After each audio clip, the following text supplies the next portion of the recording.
വലിയ സന്തോഷങ്ങൾക്കിടയിൽ നഷ്ടപ്പെട്ടു പോകുന്ന ചില ചെറിയ ഇഷ്ടങ്ങളുണ്ട്. ബാല്യത്തിൽ എപ്പോഴോ എന്നോടൊപ്പം നടന്ന് എനിക്കൊപ്പം വളർന്ന ചില ഇഷ്ടങ്ങൾ.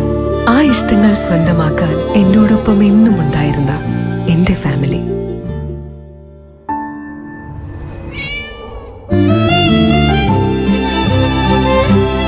എന്റെ ഇഷ്ടങ്ങൾ എന്റെ ഫാമിലിക്ക് അറിയാം. Family wedding centre.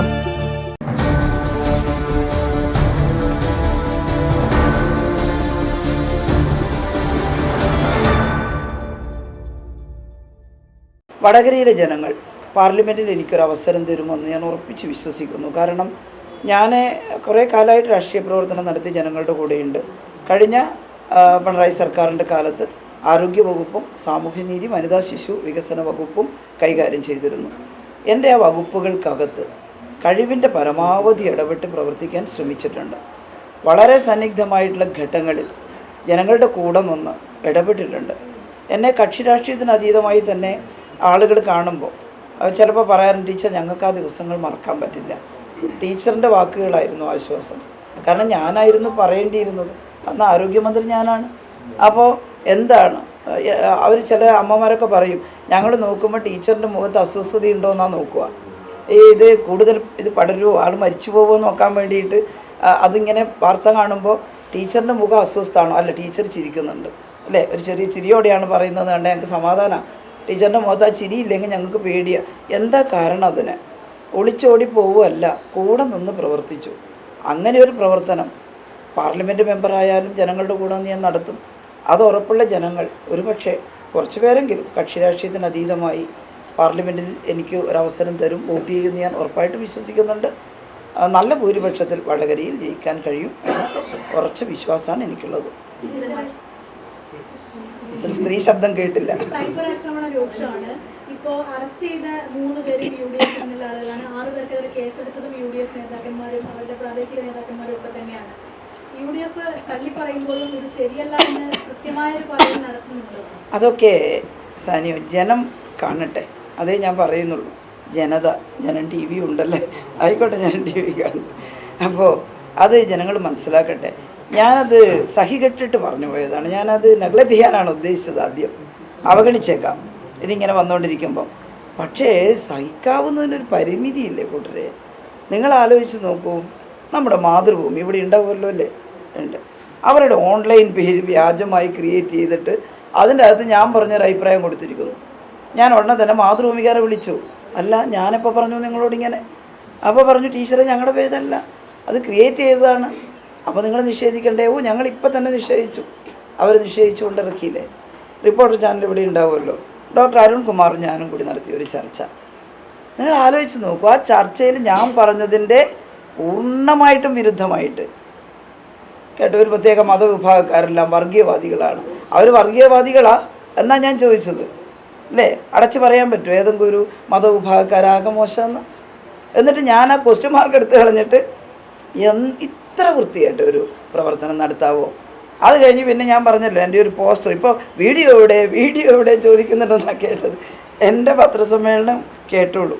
ഞാൻ പറഞ്ഞത് പോസ്റ്റർ എന്നാണ്. വീഡിയോ ക്ലിപ്പുകളൊക്കെ നുണപ്രചരണങ്ങൾ നടക്കുന്നുണ്ട്. പക്ഷേ മറ്റേ ചിത്രം പറഞ്ഞത് ഞാൻ ഒരു പോസ്റ്ററിൽ ഒരു ചിത്രം അതിൻ്റെ തല മാറ്റിയിട്ട് എൻ്റെ തല ഒട്ടിച്ചിട്ട് വികൃതമായി കൊടുത്തിട്ടുണ്ടെന്നാണ്. ആരാ ഈ മനോരോഗികൾ? നിങ്ങൾ മനസ്സിലാക്കണ്ടേ? അതുകൊണ്ട് ആദ്യം അവഗണിച്ചെങ്കിലും പിന്നെ ഇത്തിരി സീരിയസ് ആയിട്ട് കേരളത്തിൽ അറിയപ്പെടുന്ന ഒരു ആത്മീയ ആചാര്യൻ്റെ ലെറ്റർ പാഡ്, ആ ലെറ്റർ ഹെഡിൽ അദ്ദേഹത്തിൻ്റെ ഫോട്ടോയും വെച്ചിട്ട് എന്നെ ഇങ്ങനെ വിളിക്കണം, കേട്ടില്ലേ? അദ്ദേഹം പറയുമോ? ആരെക്കൊണ്ട്? എന്നെക്കുറിച്ച് പോട്ടെ, മറ്റേവരെ കൊണ്ട് പറയുമോ? എതിരാളികളെ കുറിച്ച് അദ്ദേഹം അങ്ങനെ പറയുമോ? എന്നെ കൊണ്ട് പറയുമോ? അവർക്കൊക്കെ ഒരു ഡിഗ്നിറ്റി ഇല്ലേ? അവരെല്ലാം വിശ്വസിക്കുന്ന ഒരുപാട് അനുയായികളില്ലേ? അപ്പോൾ ഈ ലെറ്റർ ഞാൻ അവിടെ വിളിച്ച ഉടനെ നമുക്കെന്താ നിവൃത്തി? വിളിച്ചന്വേഷിക്കാമെന്നല്ലാതെ ഞാൻ പറഞ്ഞു, അയ്യോ എന്താ ഇങ്ങനെ എന്നെ കൊണ്ട് പറഞ്ഞത്, ഞാനൊരു ദ്രോഹവും ചെയ്തിട്ടില്ലല്ലോ. അപ്പോൾ പറഞ്ഞു, അയ്യോ ഞങ്ങളറിയേയില്ല, ഞങ്ങളത് കണ്ടു, ഞങ്ങളിപ്പോൾ തന്നെ അവർ നിഷേധക്കുറിപ്പ് ഇറക്കി, കേട്ടില്ലേ? എത്രത്തോളം ഇപ്പോൾ എന്താ ഏർപ്പാടെന്ന് വെച്ചാൽ ചില പേരുകൾ, ആ പേര് വ്യാജമായിട്ട് ചിലപ്പോൾ മുസ്ലിം പേരായിരിക്കും, കേട്ടില്ലേ? ഞാൻ ഇന്നറിഞ്ഞൊരു വിഷയമാണ്. ഏതെങ്കിലും ഒരു മുസ്ലിം പേരിൽ ഒരു വ്യാജ ID ക്രിയേറ്റ് ചെയ്ത് 2 തെറിവിളിയും നടത്തിയിട്ട് പിന്നെ അത് ഡിലീറ്റ് ചെയ്യുക, കേട്ടോ? ആ ID കളയുക. അപ്പോൾ വിചാരിക്കുമല്ലോ നമ്മൾ, മുസ്ലിം സമുദായത്തിലുള്ള എല്ലാവരും ഇങ്ങനെ ചീത്ത വിളിക്കുന്നവരില്ലല്ലോ. ആണോ എന്ന് ചോദിച്ചാൽ ആ എന്ന് പറഞ്ഞ ക്വസ്റ്റ്യൻ മാർക്ക് എടുത്തോളി. അതുകൊണ്ട് ഞാൻ പറയുന്നത് അത് കൃത്രിമ പേര് ക്രിയേറ്റ് ഒരു സംഘമുണ്ട് അതിന് വേണ്ടി ഇറങ്ങിയിട്ടുള്ളത്, കേട്ടില്ലേ? ആ സംഘം തന്നെയാണ് ഇത് ചെയ്യുന്നത്. അതുകൊണ്ട് പിടിച്ചാളിന്നാളൊന്നും ഞാനിപ്പോൾ ഇവരെല്ലാം കൂടി അറസ്റ്റ് ചെയ്ത് ജയിലിലാക്കിയിട്ട് അതൊന്നും അല്ല ഉദ്ദേശിച്ചത്. ഈ പൊതുജന സമൂഹം അറിയണം. ഇമ്മാതിരി കുടുംബ സദസ്സിലാണ് പോകുന്നത്. കുറേ സ്ത്രീകൾ എന്നെ വിളിച്ചു കുടുംബ ഗ്രൂപ്പുകളിൽ ഇത് കണ്ടപ്പോൾ. ടീച്ചർക്കെതിരെ ഇങ്ങനെയൊക്കെ അവർ എന്നെ സ്നേഹിക്കുന്നവരെല്ലാ കൂട്ടത്തിലും ഉണ്ട്. നിങ്ങൾ കരുതിക്കോ, അവർ വോട്ട് ചെയ്യുന്നൊന്നും എനിക്കറിയില്ല. അവർ എന്നോട് സ്നേഹമുള്ളവരെല്ലാ വിഭാഗത്തിലും ഉണ്ട്. അപ്പോൾ മുസ്ലിം ലീഗിൻ്റെ കുടുംബത്തിലുള്ള ഒരു സ്ത്രീയാണ് എന്നെ വിളിച്ചിട്ട് പറഞ്ഞു, പിന്നെ ടീച്ചറിനെ കുറിച്ച് ഇങ്ങനെ ഈ ഗ്രൂപ്പിലെല്ലാം പോകുന്നുണ്ട് വസ്തുത. ഞാൻ പറഞ്ഞു എന്താ ചെയ്യുക, ഇങ്ങനെ അപവാദ പ്രചരണം നടത്തുകയാണ്. ഞാൻ അങ്ങനെയെല്ലാം നിങ്ങൾക്കറിയാലോ, അത് ഞങ്ങൾക്കെല്ലാം അറിയാം, മതി, അത്രയേ പറഞ്ഞിട്ടുള്ളൂ. ഞാൻ അവരോട് വോട്ട് പോലും ചോദിച്ചിട്ടില്ല കേട്ടോ, നിങ്ങളത് മനസ്സിലാക്കിയാൽ മതി. അപ്പോൾ ഇത് സ്ത്രീകളടങ്ങി സദസ്സിലേക്കടക്കം ഇങ്ങനെ വിട്ടാൽ മുമ്പൊക്കെ ചിലപ്പോൾ ചിലതെല്ലാം ഭരിച്ചിട്ടുണ്ടാവണം, അതായിരിക്കും നല്ല ധൈര്യത്തിൽ ഇങ്ങനെ ഇറങ്ങിയിട്ടുണ്ടാവുക. പക്ഷെ അതൊന്ന് മനസ്സിലാക്കണമല്ലോ ജനങ്ങൾ. അതുകൊണ്ട് മാത്രമാണ് ഞാൻ പ്രസ് മീറ്റ് നടത്തിയിരുതാ ഇങ്ങനെ. അല്ലാണ്ട് എനിക്കതിലൊന്നും ഒരു പ്രശ്നവുമില്ല കേട്ടോ, അത് യാതൊരു പ്രശ്നവുമില്ല. അപ്പോൾ ജനങ്ങൾ അതിപ്പം മനസ്സിലാക്കിയിട്ടുണ്ട്. ഇനി നിങ്ങൾ എത്ര നുണ ക്രിയേറ്റ് ചെയ്ത് പ്രചരിപ്പിച്ചാലും വടകര പാർലമെൻറ്റ് മണ്ഡലത്തിലെ ജനങ്ങൾക്ക് എന്നെ അറിയാമെന്ന് ഞാൻ വിശ്വസിക്കുന്നു. അവർ നിങ്ങളുടെ ഒരു നുണയും എടുക്കാൻ പോകുന്നില്ല. നിങ്ങൾ നുണ ഉൽപ്പാദിപ്പിച്ചോളൂ ഇഷ്ടം പോലെ, പക്ഷേ അത് എടുക്കാൻ പോകുന്നില്ല എന്ന് മാത്രമേ ഞാൻ ആ ചർച്ച വിട്ടു. ഇനി ജനങ്ങൾ അത് തീരുമാനിക്കട്ടെ.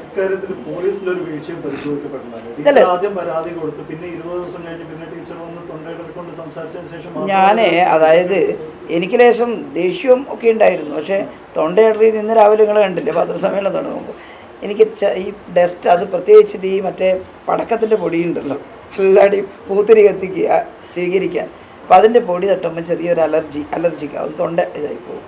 അങ്ങനെയല്ലാതെ ഇതിൻ്റെ മുമ്പിലൊന്നും വന്നാൽ പിന്നെ ഞാൻ ഈ സന്നിഗ്ധ ഘട്ടങ്ങൾ നിപ്പ വൈറസ് വന്നിട്ട് ഞാൻ പതറിയിട്ടില്ല. എന്നിട്ടല്ലേ ഇവരുടെ ഈ വൈറസ് കേട്ടോ, അതൊന്നും പതരുതല്ല. പക്ഷേ ഞാൻ ലേശം എനിക്കൊരു ദേഷ്യമുണ്ടായിരുന്നു ആ സമയത്ത്. കാരണം ഇങ്ങനെ ഇത്രയും തരംതാണ രീതിയിൽ ഒരു സ്ഥാനാർത്ഥിയായിട്ടുള്ള എനിക്കെതിരെ നിൽക്കുമ്പം അത് എന്തുകൊണ്ടാണ് ബന്ധപ്പെട്ടവർ തടസ്സപ്പെടുത്താത്തത്? അപ്പോൾ ചിലർ ചോദിച്ചു അത് ആരാ, ഞങ്ങളറിയില്ല. നിങ്ങളറിയില്ലെങ്കിൽ നിങ്ങളുടെ തെരഞ്ഞെടുപ്പ് ക്യാമ്പയിനല്ലേ ആ പേജിൽ വരുന്ന മറ്റു മുഴുവൻ കാര്യങ്ങളും.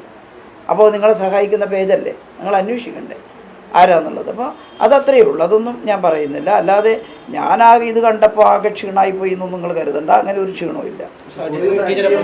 പോലീസിൻ്റെ പറഞ്ഞില്ല. അതായത് പിന്നെ ഇത്തരം സൈബർ ആക്രമണങ്ങൾ അന്വേഷിക്കാൻ പോലീസിനൊരു രീതിയുണ്ട്. പിന്നെ ഇപ്പം ഇലക്ഷൻ പ്രഖ്യാപിച്ചാൽ ഇലക്ഷൻ കമ്മീഷൻ്റെ നിയന്ത്രണത്തിലാണ് ഇത്തരത്തിലുള്ള എല്ലാ വിഭാഗവും വരുന്നത്. അതുകൊണ്ടും പിന്നോട്ടൊന്നും പോയിട്ടില്ല. കുറച്ച് ആളുകളെ കണ്ടുപിടിച്ചിട്ടുണ്ടല്ലോ, അതുപോലെ എല്ലാവരെയും കണ്ടുപിടിക്കും.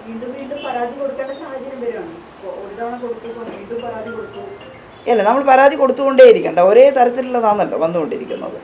അപ്പോൾ ആ ഒരു പരാതിയുമ്പോൾ തന്നെ അന്വേഷിക്കാവുന്നതേ ഉള്ളൂ. ടീച്ചറെ വി.ഡി. സതീശൻ പറഞ്ഞത് ഒരു PR പ്രാക്ടീസ് ആയിരുന്നു അന്നത്തെ ആ വാർത്താ സമ്മേളനം, അതൊരു സ്ക്രിപ്റ്റഡ് ആയിരുന്നു. അപ്പം ആ വീഡിയോ VT ബലറാമിനെ പബ്ലിക്കായി ചോദിച്ചു. നിങ്ങളെ പ്രസ് മീറ്റ് എടുത്തിട്ട് പറ ഞാൻ അങ്ങനെ എന്താ പറഞ്ഞതെന്നുള്ളത്. അപ്പോൾ ഈ PR കണ്ടമാനം ഉപയോഗിക്കുന്നവർക്കെല്ലാം PR ആണെന്ന് തോന്നും. നിങ്ങളറിയാം, ഞാനൊരു കാര്യം പറയാം. ഞാൻ ആരോഗ്യമന്ത്രിയായപ്പോൾ എവിടെ നോക്കിയോ വിദേശത്ത് നോക്കിയോ ആളുകൾ വിളിച്ചിരുന്നു. എനിക്ക് സത്യം പറഞ്ഞാൽ നേരത്തെ അവരൊന്നും ഒരു പരിചയം ഉണ്ടായിരുന്നില്ല കേട്ടോ. ഈ ഇംഗ്ലീഷ് മീഡിയം ഇപ്പോൾ വയർ ഇവിടെ വന്നിട്ടുണ്ട്. പിന്നെ അതെല്ലാം ഞാൻ ആദ്യമായിട്ടാണ് അവരോടെല്ലാം സംസാരിച്ചത് ഈ കോവിഡ് കൈകാര്യം ചെയ്യുന്ന സമയത്ത്. 2020 വലിയ റിസൾട്ടായിരുന്നു കേരളത്തിൽ. കാരണം അന്ന് ന്യൂയോർക്കിലൊക്കെ ആളുകൾ ഇങ്ങനെ പടഞ്ഞു വീണ് മരിക്കുമ്പോൾ ഇവിടെ മരണസംഖ്യ വളരെ കുറവ്. അപ്പോൾ ചിലർ പറഞ്ഞു പൂഴ്ത്തി വെച്ചു എന്ന് പറഞ്ഞു.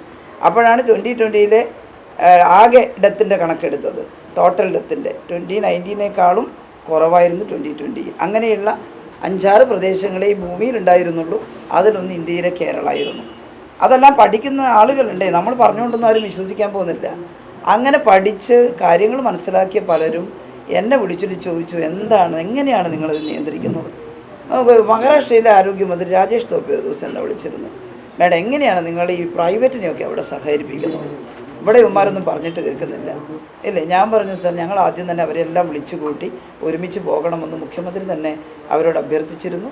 അവരെല്ലാം ഞങ്ങളുടെ കൂടെ നിൽക്കുന്നുണ്ട്. അപ്പം ഞങ്ങളെല്ലാം പരസ്പരം വിളിക്കാറുണ്ട്. രാഷ്ട്രീയ വൈരാഗ്യം വെച്ചിട്ട് ഗോഗോ വിളിക്കാനല്ല. അന്നേരം ആരെടുത്താണ് ഒരു സൊല്യൂഷൻ ഉള്ളത് അത് നോക്കിയിട്ട് എല്ലാവർക്കും പറഞ്ഞു കൊടുക്കാൻ വേണ്ടി ഞങ്ങളെല്ലാം വിളിക്കാറുണ്ട്. BJPയുടെ ആരോഗ്യമന്ത്രിമാരെന്നെ വിളിച്ചിട്ടുണ്ട്, കോൺഗ്രസിൻ്റെ വിളിക്കാറുണ്ട്, ഞാൻ അങ്ങോട്ടും വിളിക്കാറുണ്ട്. അതിലൊന്നും ഒരു പ്രശ്നമില്ല. പക്ഷേ കുറേ ഈ ഇൻ്റർനാഷണൽ മീഡിയാസ്, BBC അങ്ങനെയാണ് ഞാൻ സാധാരണ ഇൻ്റർനാഷണൽ മീഡിയക്കൊന്നും ഇൻ്റർവ്യൂ കൊടുക്കാറുണ്ടായിരുന്നില്ല. പക്ഷേ ഇതൊരു ഇൻ്റർനാഷണൽ വിഷയമായതുകൊണ്ട് അവർ നിർബന്ധിച്ചു, ഇവിടെ കേരളത്തിൽ നടക്കുന്നതൊന്നും പറയൂ, എന്താ ചെയ്യുന്നതെന്നുള്ളത്, എന്താണ് ഞങ്ങളുടെ പ്രോട്ടോക്കോൾ, എന്താണ് ഞങ്ങളുടെ സ്റ്റാൻഡേർഡ് ഓപ്പറേറ്റിംഗ് പ്രൊസീജിയർ ഒന്ന് വെളിവാക്കാമോ. അപ്പോൾ അവരോടെല്ലാം സംസാരിച്ചു. അങ്ങനെയാണ് ഗാർഡിയൻ എൻ്റെ ഓഫീസർ നേരിട്ട് വിളിക്കുക, എനിക്കൊരു PR ടീം അന്നുമില്ല ഇന്നുമില്ല, നിങ്ങൾ അന്വേഷിച്ചോളൂ ഏതെങ്കിലും പ്രൊഫഷണൽ PR ടീം എനിക്കുണ്ടോ എന്നുള്ളത്. ഇപ്പോഴും ഇല്ല. ആളുകൾ തെറ്റിദ്ധരിച്ച് ഞങ്ങൾക്കെന്തോ ഒരു വലിയ പ്രൊഫഷൻ, അതുകൊണ്ടാണ് ഇൻ്റർനാഷണലായി അറിയപ്പെട്ടതെന്നാണ്. എനിക്ക് തന്നെ അറിയില്ല എങ്ങനെ അറിയപ്പെട്ടതെന്ന്. കേട്ടില്ല, അവർ വിളിച്ചു, ഞാനിവിടെ നടന്ന കാര്യങ്ങൾ പറഞ്ഞു സിമ്പിളായിട്ട്. അപ്പോൾ അത് അവർ വന്ന് പരിശോധിച്ചു, അവർക്കെല്ലാം ശരിയാണെന്ന് തോന്നി. അങ്ങനെയാണ് ഐക്യരാഷ്ട്രസഭയുടെ ജനറൽ അസംബ്ലിയിൽ എന്നെ പ്രസംഗിക്കാൻ വിളിക്കുന്നത്. എൻ്റെ ഒരു ഇംഗ്ലീഷ് പ്രസംഗത്തെ അത് വേറൊന്ന് തമാശയാക്കിയിട്ട് കൊടുത്തു, ഇയാളെ അങ്ങോട്ട് അയച്ചിരുന്ന കാര്യം. ഞാൻ വലിയൊരു ഇംഗ്ലീഷ് കാര്യമൊന്നുമല്ല, പക്ഷേ അത്യാവശ്യം ഐക്യരാഷ്ട്രസഭയുടെ ജനറൽ അസംബ്ലിയിൽ സംസാരിച്ചിട്ടുണ്ട് കേട്ടോ. NDT പോലുള്ള മാധ്യമങ്ങൾക്ക് ഇൻ്റർവ്യൂ കൊടുത്തിട്ടുണ്ട്, ഡിസ്കഷനിൽ പങ്കെടുത്തിട്ടുണ്ട്. അതിപ്പം ഒരു വലിയ ഇംഗ്ലീഷ് ഭാഷയിലെ പരിജ്ഞാനം കൊണ്ടൊന്നുമല്ല, ഇവിടെ നടത്തുന്നത് നമുക്കറിയാവുന്ന ഭാഷയിൽ പറയുക, അത് അത്ര മോശമാണെന്ന് എനിക്ക് തോന്നിയിട്ടില്ല. അപ്പം ഞാൻ പറയുന്നത് ഈ PR ടീമിനെ ഉപയോഗിച്ച് ശീലമുള്ളവർക്ക് എല്ലാം മഞ്ഞച്ച് കാണും. നമുക്കും ഉണ്ട് അങ്ങനത്തെ PR ടീം തോന്നും. അത്രയേ എനിക്ക് അദ്ദേഹത്തിനോട് പറയാനുള്ളൂ. ഇപ്പോൾ ഒരുപാട് കേസ് എടുക്കുന്നു, ഇപ്പം പരാതി കൊടുക്കുന്നു, അപ്പോഴൊക്കെ ഈ UDF നേതാക്കളായാലും കോൺഗ്രസിന്റെ സ്ഥാനാർത്ഥി ഉൾപ്പെടെ പറയുന്നത് അവർക്കൊന്നും ഇതിൽ പങ്കില്ല എന്നാണ്. സ്ഥാനാർത്ഥിയുടെ അറിവോടെയല്ല, അല്ലെങ്കിൽ കോൺഗ്രസിന്റെ മുതിർന്ന നേതാക്കളുടെ അറിവോടെയല്ല ഇതൊന്നും നടക്കുന്നതെന്നാണ് അവർ പറയുന്നത്. അവർ പറയട്ടെ, അവരുടെ അനുയായികളെ ഈ കുറ്റകൃത്യത്തിന് അറസ്റ്റ് ചെയ്യുമ്പം എന്നാൽ തള്ളി പറയട്ടെ അവരെല്ലാം. അതിനോട് ചേർത്ത് പറയുന്ന ഒരു കാര്യമാണ്, പാലും ബോംബ് സ്ഫോടനം ഉണ്ടായതോടുകൂടി ഇടതുപക്ഷത്തിന് വലിയ ക്ഷീണമുണ്ടായി. അത് മറികടക്കാൻ വേണ്ടിയുള്ള ഒരു കൃത്യമായ. അതെ, നിങ്ങൾ ഏത് പത്രത്തിൻ്റെ ആയിരുന്നു? ദീപിക. അപ്പോൾ ഞാനതാണ് തുടക്കത്തിൽ പറഞ്ഞത്. പ്രാദേശികമായിട്ടുണ്ടാകുന്ന സെൻസേഷനിലായിട്ട് ചില വിഷയങ്ങൾ പാർലമെൻറ്റ് ഇലക്ഷനിൽ അത് മാത്രം ചർച്ച ചെയ്യണമെന്ന് വാശി പിടിക്കുകയാണ് UDF. കേട്ടില്ലേ? ആ ചർച്ച ചെയ്യണമെന്നൊന്നും ഞാൻ പറഞ്ഞിട്ടില്ല. പക്ഷേ ഇന്ത്യൻ പാർലമെൻറ്റിലേക്കുള്ള തെരഞ്ഞെടുപ്പ്, അതുകൊണ്ടാണ് തുടക്കത്തിൽ ഞാൻ പ്രധാനപ്പെട്ട 3 വിഷയങ്ങളിലാണ് കേന്ദ്രീകരിക്കുന്നതെന്ന് പറഞ്ഞു. പാനൂർ നടന്ന ബോംബ് സ്ഫോടനം നടന്ന നിമിഷങ്ങളെല്ലാം പോലെ ഞങ്ങൾ പറഞ്ഞു അതിലുള്ള ആരുമായും CPMന് ബന്ധമില്ല. CPMൻ്റെ സംസ്ഥാന സെക്രട്ടറിയും പറഞ്ഞിട്ടുണ്ട്, അവിടുത്തെ ഏരിയ സെക്രട്ടറിയും പറഞ്ഞിട്ടുണ്ട്. ഈ കുട്ടികളിൽ ഒരാളിൻ്റെ അച്ഛൻ ഇപ്പോഴും പാർട്ടി അനുഭാവിയാണ്, അദ്ദേഹം നാണുവട്ടൻ, അദ്ദേഹം പറഞ്ഞു അവനെ ഞാൻ തിരുത്താൻ ശ്രമിച്ചു, നന്നായില്ല. എൻ്റെ പാർട്ടി കഴിവതും ശ്രമിച്ചു അവനെ തിരുത്താൻ, നന്നായില്ല. എന്താ ചെയ്യുക, ചില യുവാക്കളുടെ പ്രവർത്തനം ഇങ്ങനെയായി പോകുമ്പോൾ പിടികൂടുക, ശിക്ഷിക്കുക എന്നല്ലാതെ. അതുകൊണ്ട് അതെന്തോ CPM ഉണ്ടാക്കിയിട്ടുള്ളത് ആർക്കത് ലയിക്കാൻ പറ്റുക? അങ്ങനെയുണ്ടോ അതിനകത്ത്? അപ്പോൾ ആ ഒരു വിഷയം വീണ് കിട്ടിപ്പോയി. ഏട്ടോ, നിങ്ങൾക്ക് ഈ നാട്ടിൻ്റെ ജീവിത പ്രശ്നങ്ങൾ പറയരുതോ? കോൺഗ്രസ് എന്ന് പറഞ്ഞാൽ ഏതാ പ്രസ്ഥാനം? ഇന്ത്യൻ സ്വാതന്ത്ര്യ സമരത്തിന് നേതൃത്വം കൊടുത്തിട്ടുള്ള ഗാന്ധിജിയുടെയും നെഹ്റുവിൻ്റെ ഒക്കെ പ്രസ്ഥാനമല്ലേ അത്? ഇത്ര ആശയദാരിദ്ര്യമായിപ്പോയോ കോൺഗ്രസ്സിന്? ഈ നാടിനെ സംബന്ധിച്ച ഇവിടെ ആകെ മനുഷ്യന് അസ്വസ്ഥമാവുന്ന ഒട്ടേറെ കാര്യങ്ങൾ വന്ന് ഭവിക്കുമ്പോൾ ആ വിഷയങ്ങളിൽ എന്തെങ്കിലും ഒരു പ്രതികരണം, ഈ സംസ്ഥാനത്തിലെ ജനങ്ങളുടെ ക്ഷേമ പദ്ധതികൾ തടസ്സപ്പെടുമ്പോൾ അതൊന്ന് പിടിച്ചു വാങ്ങണം എന്നുള്ളൊരു ഉത്കണ്ഠ, അതൊക്കെയല്ലേ കോൺഗ്രസ്. വെറുതെയാണോ കോൺഗ്രസിൻ്റെ ആളുകൾ കൈവിടുന്നത്?